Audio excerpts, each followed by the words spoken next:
दोस्तों, Indian railway एक ऐतिहासिक शुरुआत करने जा रही है। रेलवे बोर्ड ने फैसला लिया है कि भारत में अब हाइड्रोजन ईंधन से चलने वाली ट्रेन बनेगी और इसके लिए एक पूरा ट्रायल भी हो चुका है, यानी कि पटरी में ट्रेन को दौड़ाया भी जा चुका है, जो कि हाइड्रोजन से चल रही थी। कोई बिजली नहीं, कोई कोयला नहीं। तो अपने आप में एक ऐतिहासिक बात है और इसी के साथ ही एक बहुत बड़ी बात इस तरह से भी है कि हाइड्रोजन एक ऐसा तत्व है जो इस ब्रह्मांड के सबसे पुराने तत्वों में से एक है। बिग बैंग की घटना के बाद वो जो अस्तित्व में आया, यानी कि अब जब आपकी गाड़ी चलेगी तो एक तरह से देखा जाए उस हाइड्रोजन से चलेगी जो 13 अरब साल लगभग पुराना है। तो बात यह है कि आखिर ये चलेगी कैसी, ये तकनीकी क्या होगी, किस प्रकार से हाइड्रोजन का हम इस्तेमाल करेंगे और ये कितना आसान होगा और कितना मुश्किल होगा और हम इस तरफ शिफ्ट होना क्यों चाहते हैं, सारी बातों का जवाब इस वीडियो में मिलेगा।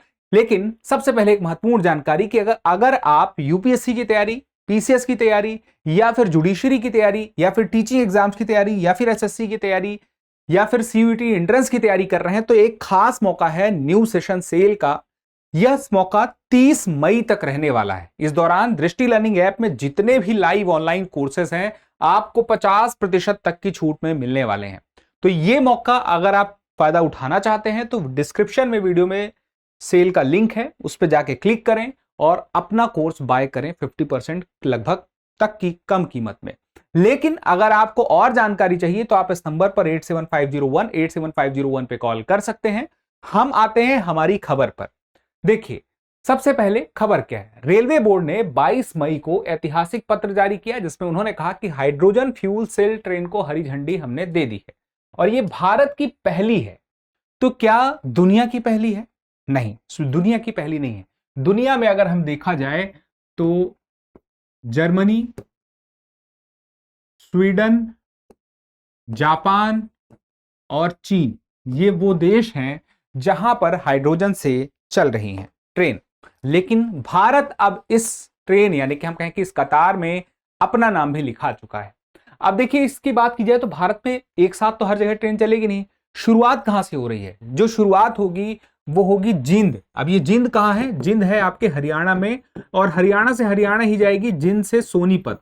सोनीपत भी कहां है? हरियाणा में। तो अब सवाल ये आ गया कि किस राज्य में सबसे पहले हाइड्रोजन से चलने वाली ट्रेन की शुरुआत हो रही? तो हरियाणा में रूट है जिंद से सोनीपत और इसमें 10 डब्बे रहेंगे ट्रेन में, यानी कि अच्छी खासी ट्रेन है। 10 डब्बों की लंबाई आप अंदाजा लगा सकते हैं। तो निर्माता इंटीग्रल कोच फैक्ट्री है चेन्नई में और इसकी क्षमता है 2400 किलोवाट। और बात की जाए इसकी गति कितनी होगी, क्या यह ट्रेन शताब्दी और राजधानी की तरह भागेगी? तो फिलहाल के लिए नहीं, फिलहाल के लिए इसकी गति होगी 75 किलोमीटर प्रति घंटा। यह फिलहाल के लिए अधिकतम गति है। अब इसमें मुख्य बातें हैं कि भारत ग्लोबल लीग में शामिल हो गया है। अब चूंकि हाइड्रोजन का इस्तेमाल जब ट्रेन में होगा तो दरअसल ये कहीं ना कहीं ग्रीन हाउस गैस के उत्सर्जन में, कार्बन उत्सर्जन में कुछ कमी लेके आएगा। और इसी के साथ ही हम जो नेट जीरो इमिशन, यानी कि हम चाहते हैं कि हम एक ऐसा सपना लेके चल रहे हैं कि इस दुनिया में जितना कार्बन उत्सर्जन होता है उतनी ही मात्रा में उसका अवशोषण हो सके, उसको लेकर के हर देश ने अपने कुछ लक्ष्य निर्धारित किए हैं। भारत की तरफ से वो लक्ष्य क्या है? 2070 का नेट जीरो कार्बन इमिशन का। भारत वहां पहुंचना चाहता है। तो 2026 में इसका ट्रायल जब पूरा हो गया तो भरोसा हुआ कि हाँ, हम कर सकते हैं। तो ट्रायल किस प्रकार का था? जब पटरी में दौड़ाई गई ट्रेन तो ये देखने की कोशिश हुई कि लेफ्ट राइट कहीं गिर तो नहीं जाएगी, सीधी चलती तो रहेगी ना, क्योंकि इंजन नया था और ये सेल से चल रहा था। सोचिए, सेल से, हम सेल का मतलब दिमाग में क्या आता है? छोटे छोटे सेल। लेकिन ये तो ट्रेन चलाएगा। लेकिन ये क्या है? अब देखिए, शुरुआत करते हैं हम जीरो से, एटम से। हमने क्या कहा? हाइड्रोजन क्या है? तत्व है। अब सबसे छोटा पार्ट क्या होता है किसी चीज का? वो होता है एटम। किसी भी चीज का सबसे छोटा पार्ट एटम। अब एटम, तो एटम अगर हाइड्रोजन का एक एटम है तो उसमें क्या क्या होगा? एक होगा प्रोटॉन, एक होगा न्यूट्रॉन और एक होगा इलेक्ट्रॉन। ये सब आपने पढ़ा होगा। प्रोटॉन क्या होता है? पॉजिटिव चार्ज होता है। और इलेक्ट्रॉन क्या होता है? निगेटिव चार्ज होता है। और जो आपका न्यूट्रॉन होता है कोई चार्ज नहीं होता है और ये न्यूक्लियस यानी कि केंद्र में होता है।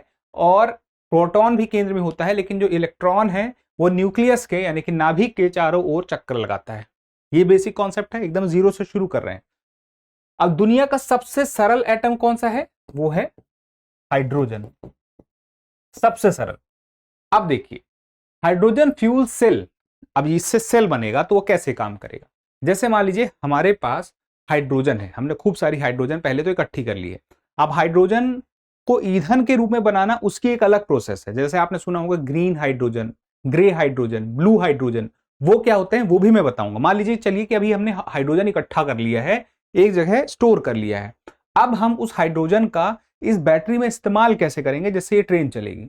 तो उसके लिए आपको कुछ चीजें और समझनी होंगी। एक होता है एनोड, इस बैटरी में एक एनोड पॉइंट होगा, यानी कि जहां से एंट्री होगी हाइड्रोजन की, यानी कि H2, और वहां पर क्या होगा, एंट्री से वहां कुछ चीजें ऐसी लगी रहेंगी जिससे कि वह टूटेगा और हाइड्रोजन का प्रोटॉन और इलेक्ट्रॉन अलग अलग होगा। वो कैसे होगा वो भी बताता हूं। दूसरा पॉइंट रहेगा कैथोड।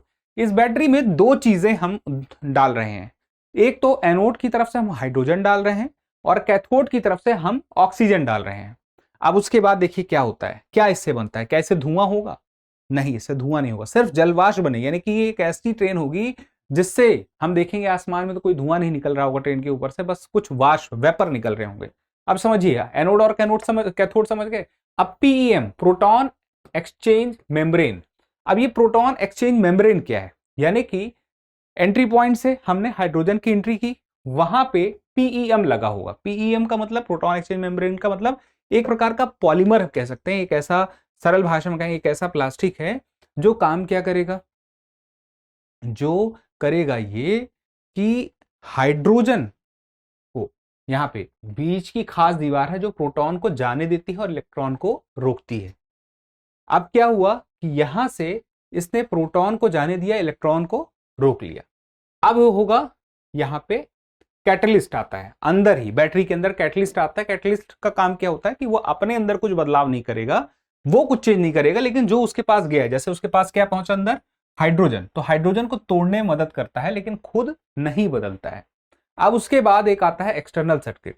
अब क्या हुआ कि यहां से इस कैटलिस्ट से हाइड्रोजन तो कैथोड की तरफ चला जाएगा, इस कैथोड की तरफ जहां पे ऑक्सीजन हम भेज रहे हैं, लेकिन इस कैटलिस्ट से क्या होगा कि इलेक्ट्रॉन जो है आगे नहीं बढ़ पाएगा, और उसको आगे बढ़ने के लिए, कैथोड तक जाने के लिए, हम वहीं पे इस कैटलिस्ट के जगह पास में एक ये लगा देंगे एक्सटर्नल सर्किट। तो ये इसी एक्सटर्नल सर्किट से घूम करके फिर वो कैथोड की तरफ ये बिजली जाएगी। अब ये जो बिजली निकलेगी, इलेक्ट्रिसिटी यही होगी। लेकिन इस पूरी प्रोसेस को आसान तरीके से समझना है तो ऐसे, जैसे कि ये एनोड है, हाइड्रोजन का एंट्री पॉइंट है, हाइड्रोजन इसके अंदर एंट्री हुआ, यहां पे हम देखें ये, अब यहां पे क्या होगा, ये वही है, क्या है, पीईएम, ठीक है, ये एक दीवार है। अब ये दीवार क्या कर रही है, इस दीवार से हाइड्रोजन, ये अलग कर दिया हाइड्रोजन को और इलेक्ट्रॉन को। अब हाइड्रोजन और इलेक्ट्रॉन, हाइड्रोजन में प्रोटॉन और इलेक्ट्रॉन अलग हो गया, तो इलेक्ट्रॉन को इसमें पीईएम में रोक दिया गया और ये आगे ये इलेक्ट्रिसिटी के रूप में बह जाएगा और यहां से सिर्फ हाइड्रोजन जाएगा, ठीक है। अब यहां से सिर्फ क्या गया, हाइड्रोजन, हाइड्रोजन का अब यहां पे कोई काम नहीं। यहां पे जो इलेक्ट्रॉन को हमने अलग किया है पीएम में, प्रोटॉन एक्सचेंज मेम्ब्रेन में, तो ये इलेक्ट्रॉन ही बिजली के रूप में प्रवाहित हो रहा है। अब यहां उस बचे हुए हाइड्रोजन को हमें बाहर निकालना है, तो हमने इसको अलग से, एक अलग पॉलीमर से हमने इसको बाहर निकाला, और यहां पे हमने जब इसको बाहर निकाला कैटलिस्ट से, तो अब यहां पे देखिए क्या हुआ, कैथोड में यहां पे ऑक्सीजन हमने भेजा था, बताया था ना O2 की एंट्री की थी, तो हमने यहां पे O2 भेजा, एक तरफ से H जा रहा है, हाइड्रोजन जा रहा है, हाइड्रोजन है और ऑक्सीजन है, तो मिलके क्या बनेगा, वो बनेगा भाप, यानी कि पानी, ठीक है। अब ये भाप और पानी बना, इसका हमें काम नहीं था, हमारा काम तो ये था कि हमने प्रोटॉन एक्सचेंज मेम्ब्रेन में जो हमने हाइड्रोजन से प्रोटॉन और इलेक्ट्रॉन को अलग अलग किया, और उसके बाद हमने इस इलेक्ट्रॉन का उपयोग बिजली प्रवाह करने के लिए, तो बिजली के रूप में हम उस ट्रेन को फिर चलाएंगे, वो जो ऊर्जा हमें मिलेगी वो बिजली के रूप में मिलेगी, ऐसे। अब इसके बाद बात आती है, इसको थोड़ा और इजी तरीके से समझे हाइड्रोजन फ्यूल सेल को। तो हाइड्रोजन आती है अंदर, एनोड से टूटती है कहां पे, पीईएम में, और प्रोटॉन को जाने देती है, इलेक्ट्रॉन को वह रोक लेती है। अब इलेक्ट्रॉन मजबूरन क्या करेगा, वहां पे हमने वायर लगा दी है, वहां से वह इलेक्ट्रिसिटी के रूप में आगे बह जाएगा, और उसके बाद जो कैथोड है वहां पे इलेक्ट्रॉन भी पहुंचेगा, उस जगह से इलेक्ट्रिसिटी के रूप में इसका प्रवाह होगा, ठीक है, आगे बढ़ेगा। और यहाँ से फिर यह वो भी कैथोड में ही जाएगा, लेकिन वो बिजली के रूप में जाएगा, तो इलेक्ट्रिसिटी हमें मिल जाएगी। उसके अलावा हम हाइड्रोजन को वापस से ऑक्सीजन के साथ मिलाकर भाप के रूप में बदल लेंगे, तो इस दौरान वह प्रदूषण नहीं होगा जो हमें देखने को मिलता है जैसे कोयले के मामले में। अब ट्रेन में एनर्जी सिस्टम जैसे काम कर रहा है, तो हाइड्रोजन जो था, हमने कहा था कि हाइड्रोजन हम क्या कैसे रखेंगे, इस सेल के पहले हाइड्रोजन हम इसमें जो डाल रहे हैं वो एक हाइड्रोजन टैंक में होगा जिसमें हाइड्रोजन कंप्रेस्ड फॉर्म में होगा, और फिर उसके बाद फ्यूल सेल में वह पूरा हाइड्रोजन हम भेजते जाएंगे, और उसकी वजह से जो इलेक्ट्रिसिटी प्रवाहित होगी उससे मोटर में वह जाएगी, क्योंकि मोटर लगा रहेगा तो मोटर को इलेक्ट्रिसिटी मिलेगी जिससे ट्रेन चलेगी। और उसके अलावा देखिए, जो भी एक्स्ट्रा एक्सेस इलेक्ट्रिसिटी बहेगी उसके लिए हम बैटरी अलग से लगा के रखेंगे जो उसको स्टोर करने का काम करेगी। अब इसी के साथ ही जो बाकी कुछ बचा वो तो H2O आपका भाप होगा। अब यहाँ पे एक चीज और हम इस्तेमाल करेंगे ब्रेकिंग में। जैसे हम क्या करेंगे कि जब हम काइनेटिक एनर्जी, जो गतिज ऊर्जा होती है, उस गतिज ऊर्जा का हम उपयोग करेंगे, उसे बर्बाद नहीं करेंगे। जैसे ही वह गतिज ऊर्जा का इस्तेमाल हम करेंगे तो उससे जो ऊर्जा मिलेगी हम बैटरी में वह स्टोर हो जाएगी, और जरूरत पड़ने पर वह भी हम इस्तेमाल कर सकेंगे। आमतौर पर जो आजकल हाइब्रिड कार आती हैं उसमें भी हम काइनेटिक एनर्जी, यानी कि गाड़ी जो चल रही है उसकी जो गतिज ऊर्जा हमें मिल रही है उसको हम एनर्जी के रूप में इस्तेमाल करते हैं, तो गाड़ी माइलेज ज्यादा देती है। आपने सुना है हाइब्रिड कार ज्यादा माइलेज देती है। अब हाइड्रोजन, मैंने कहा कि वो जो हम कंप्रेस करके रखेंगे वो हमें मिलेगी कैसे, उसको बनाने के लिए दरअसल हमें पहले जद्दोजहद करनी पड़ेगी, और सारा खेल वहीं से शुरू होगा। तो देखिए, इस हाइड्रोजन को प्राप्त करने के लिए ईंधन के रूप में कई तरीके हैं। कई तरीके हाइड्रोजन होते हैं जिसमें से हम कुछ बताएंगे। जैसे ग्रे हाइड्रोजन। ग्रे हाइड्रोजन का मतलब क्या हुआ, हमने नेचुरल गैस का इस्तेमाल किया इसको तैयार करने में, और नेचुरल गैस को जब हमने तैयार किया तो CO2 का एमिशन होगा, कार्बन एमिशन होगा जैसे ना, तो कार्बन का जो एमिशन होगा वो वातावरण में हम छोड़ देंगे।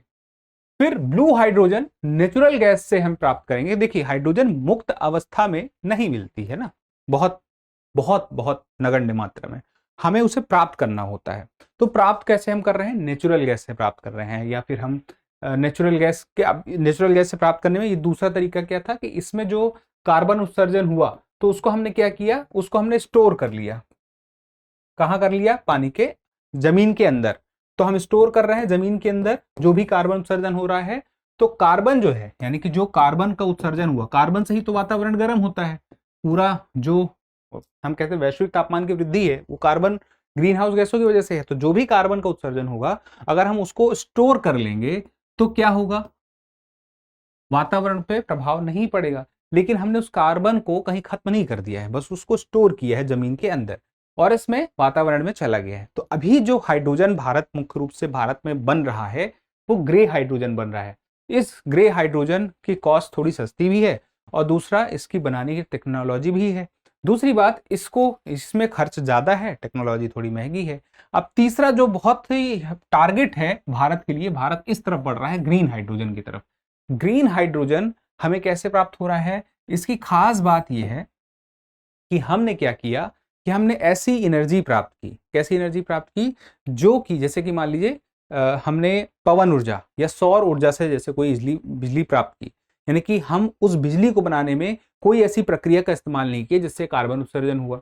अब उस बिजली को हमने क्या किया, वाटर इलेक्ट्रोस, जल का विद्युत अपघटन किया उस बिजली से, और वाटर इलेक्ट्रोसिस किया, जल का विद्युत अपघटन किया, तो उसमें हाइड्रोजन जो अलग हुआ तो उसको हमने अलग से प्राप्त कर लिया। तो सिर्फ O2 निकलती है, कोई CO2 इससे नहीं निकलता है, कोई कार्बन उत्सर्जन नहीं होता है। O2 निकल गया, हाइड्रोजन अलग हो गया। तो ये हाइड्रोजन, क्योंकि इसको लिए हमने जिस बिजली का इस्तेमाल किया उसके लिए भी हमने उसको बनाने में कहीं पे कार्बन का उत्सर्जन नहीं किया था, सौर ऊर्जा या कोई भी पवन ऊर्जा का इस्तेमाल किया हो। फिर उसके बाद अब उससे भी हम जब हाइड्रोजन बना रहे हैं तो पानी का इस्तेमाल कर रहे हैं, जिससे कि अंतिम रूप से ऑक्सीजन ही निकल रही है, हाइड्रोजन नहीं निकल रही, मतलब कार्बन नहीं निकल रही है, सिर्फ हाइड्रोजन निकल रही है। तो ये फायदेमंद रहा ग्रीन हाइड्रोजन, सबसे बेहतर। इससे वातावरण को कोई नुकसान, कोई कार्बन उत्सर्जन नहीं है। हम इसी की तरफ बढ़ना चाहते हैं, ईंधन के रूप में इसका इस्तेमाल करना बेस्ट होगा। अब आप सोचिए, जिस ट्रेन में ग्रीन हाइड्रोजन लगी है तो हम सच्चे तरीके से कह सकते हैं कि भाई ये है वो जिसकी वजह से हम 0 कार्बन इमिशन कर रहे हैं। लेकिन दूसरी तरफ अभी हम कह भी दें कि हम ऐसी हाइड्रोजन ट्रेन चला रहे हैं जिससे कि वातावरण में कार्बन उत्सर्जन नहीं होगा। ये बात तो सही कि हम ऐसे ईंधन का इस्तेमाल कर रहे हैं जिससे कार्बन उत्सर्जन नहीं होगा, लेकिन उस ईंधन को बनाने में अभी कार्बन उत्सर्जन हो रहा है, क्योंकि हम अभी जिस हाइड्रोजन को बना रहे हैं वो ग्रे हाइड्रोजन है, यानी कि जो ट्रेन चलेगी वह ग्रे हाइड्रोजन से चलेगी। मुद्दा समझ में आया? थोड़ा सा जटिल था, मैं समझ सकता हूं, पर चीजें देखनी थी। अब देखिए, हम इसीलिए ग्रीन हाइड्रोजन की तरफ बढ़ने के लिए एक मिशन भी 2023 में ला चुके हैं, यानी कि भारत सरकार national green hydrogen mission, cabinet union ने इसकी मंजूरी 2023 में दी थी, और 2030 तक का लक्ष्य है 5 मिलियन मीट्रिक टन हम ग्रीन हाइड्रोजन का उत्पादन करें।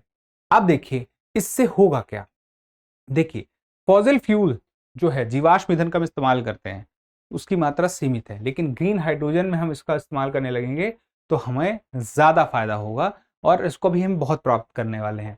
फिर ग्रीन हाइड्रोजन से स्टील बनाना, देखिए स्टील बनाने में बहुत कार्बन उत्सर्जन होता है, लेकिन अब जब हम ग्रीन हाइड्रोजन से करेंगे तो कार्बन उत्सर्जन नहीं होगा, ईंधन के रूप में हम अच्छे ईंधन इस्तेमाल करेंगे।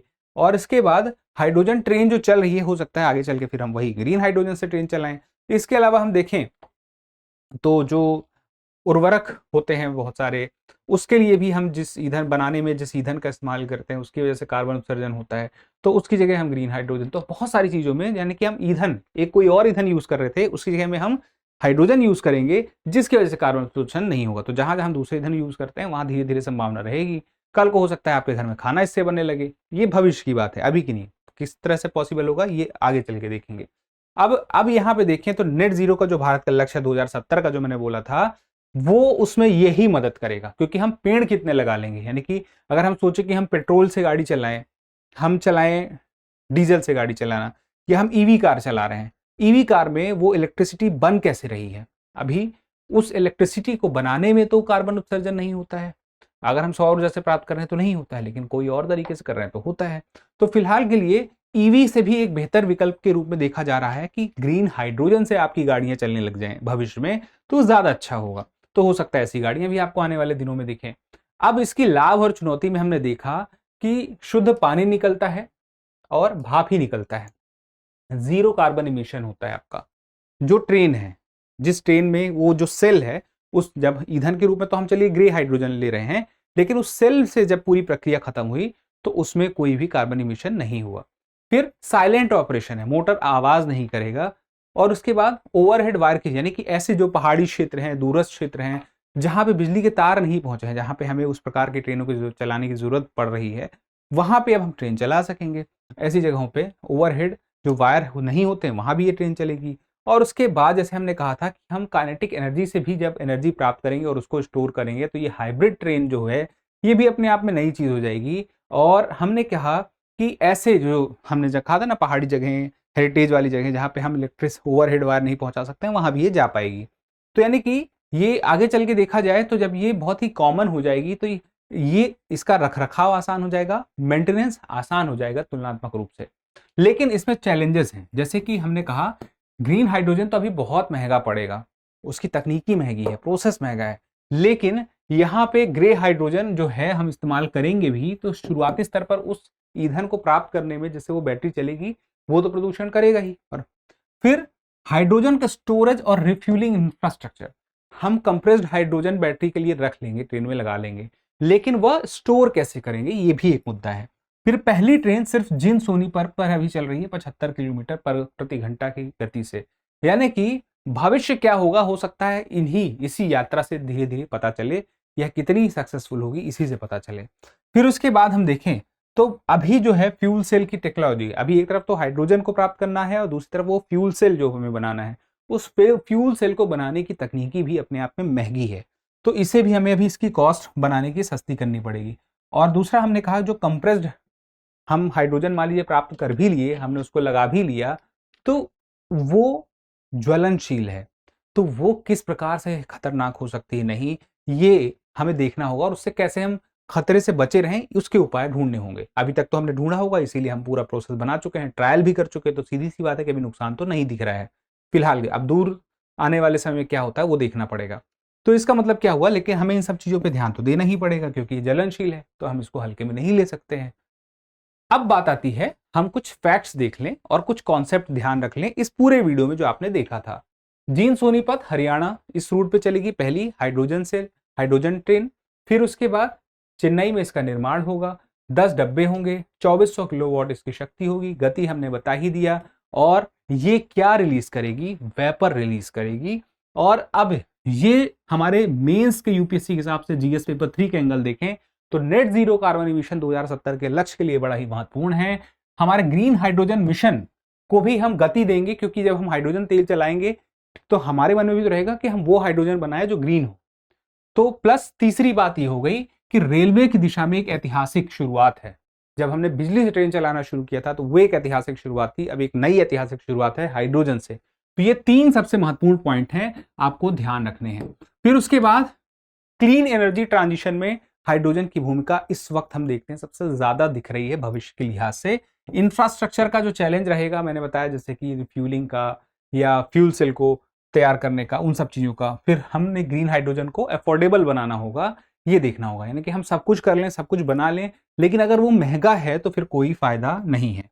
और जर्मनी जापान से तकनीकी सहयोग हमें लेना होगा, जो हमसे पहले बना के चला रहे हैं।